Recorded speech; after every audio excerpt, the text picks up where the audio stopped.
Takot na ang mga ito ngayon dahil sa mabilis na proseso, mga kababayan, dahil sa maling akala ng kampo nila BP Sara Duterte. Ito na po ang pagkakataon, mga kababayan, na ibida natin si Ramil Madriaga. Okay? Dahil dyan, mga kababayan, ang lahat ay nag-iisip, nasaan na si Ramil Madriaga? Bakit hindi pa kinukuha ng NBI? Nasaan na ba siya, mga ka-GPnatics? Dahil nga po, mga kababayan, ang pwede lang po or pwede lang silang magsabpina para mailipat itong si Madriaga ay sa pagkakataong magkaroon ng hearing proper.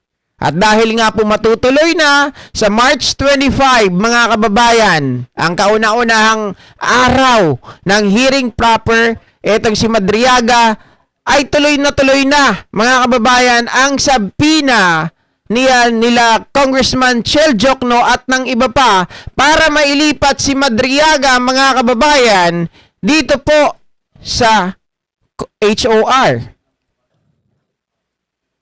The chair places on record the committee's receipt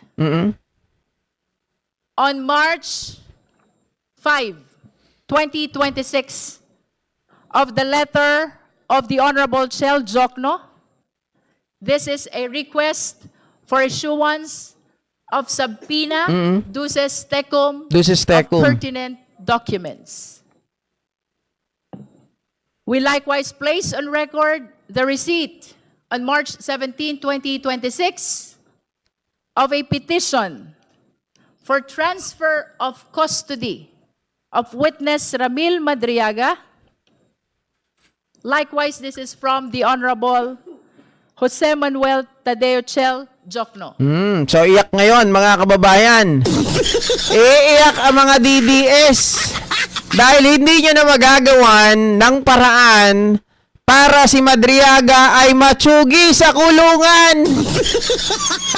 Mga kababayan, yung custody niya as soon as possible, ASAP, ay ililipat ang custody sa HOR para mas madali ang komunikasyon.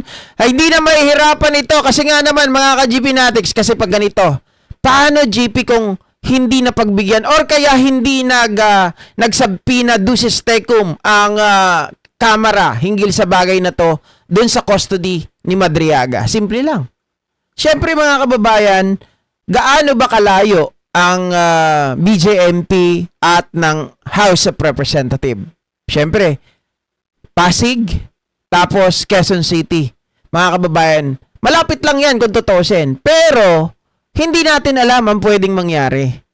Diba? Na baka mamaya may nag-aabang na dyan kila Madriaga kapag ito po ay dadalhin from Pasig tapos pupunta doon sa pagdinig, mga kababayan. So, kumbaga, mga kababayan, para hindi rin ma-delay yung time, tapos tayo ay makatipid din ng oras, 'di ba? Tapos yung panganib sa buhay ni Madriaga ay maiwasan natin. Ganito yung hiniling ng mga kongresista. 'Di ba? Syempre, ikatatakot ito ng kampo nila BP Sara Duterte. Gusto nga nila matsugi na yan eh. Oh. The request for issuance of subpoena and the petition for transfer of custody will be acted upon by the committee on the initial stage of our hearing proper on March 25, 2026. Okay, so maririnig pala natin yan, mga kababayan, kung pumayag ba, okay, ang committee. Siyempre, papayag ang committee niyan. Imposible namang hindi, di ba? Nailipat ang custody ni Madriaga dyan. Nonetheless, we are directing the committee secretariat to provide copy of the request and the petition to all the justice members. We likewise direct the requesting party, Honorable Chel Jokno, to furnish the respondent copy of the request for issuance of subpoena and copy of petition for transfer of custody. Would you like to manifest? Yes, Honorable Madam Chair. Jokno? We will comply with the instructions of the Honorable Chair. At the same time, just for clarification, may I just state that the petition that I filed is for adequate protection under Section 8 of the Rules of Impeachment, which, depending on the discretion of the committee, may perhaps include a transfer of custody. Yung petition niya lang pala nung una, mga kababayan, ay for protection of Madriaga. But then again, mga kababayan, kasi isama na nga daw yun ng, yung custody at yung transfer nitong si Madriaga, mga ka-GP Chair Natics. stands corrected. Kindly reflect the correction that was manifested by the Honorable Jokno. If there are no other matters which the member wish to raise, the chair is ready to hear the necessary motion. Madam Chair, move to adjourn. There's a motion to adjourn. The same has been seconded. There is no objection. Ano kayang iisipin dito ngayon, mga ka-GP Natics, na plano ng kampo ni BP Sara Duterte na hindi makapagsalita itong si Ramil Madriaga? Again, mga kababayan, ngayon ay March 18 pa lang. So, there are 7 days to go. Okay? So, palagay ko, mga kababayan, sa loob ng 7 days na yan, if ever, dapat maingatan, bigyan ng karampatang proteksyon itong si Madriaga kasi magiging masalimuot ang buhay niya hanggat hindi po siya nailalagay at naililipat sa House of Representatives, mga ka-GP Natics, para doon sa kanyang transfer and custody. Sure yan, talagang gagawin lahat, mga kababayan, ng kampo ng mga tao na gustong matsugi itong si Madriaga para hindi na po makapagsalita at talagang marami po itong alam. Sobrang dami. Okay? Lalabas din dyan. Di ko alam kung kasama yung problema ni Harry Roque.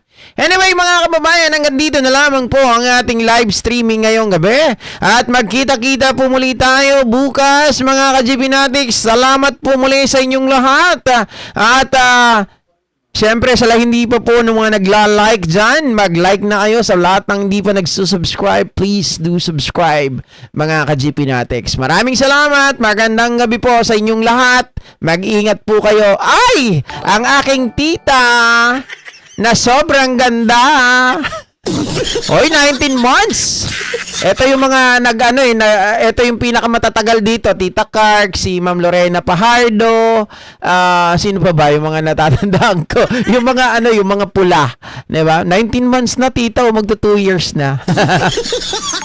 Ay, si Sir Smokey gumaya.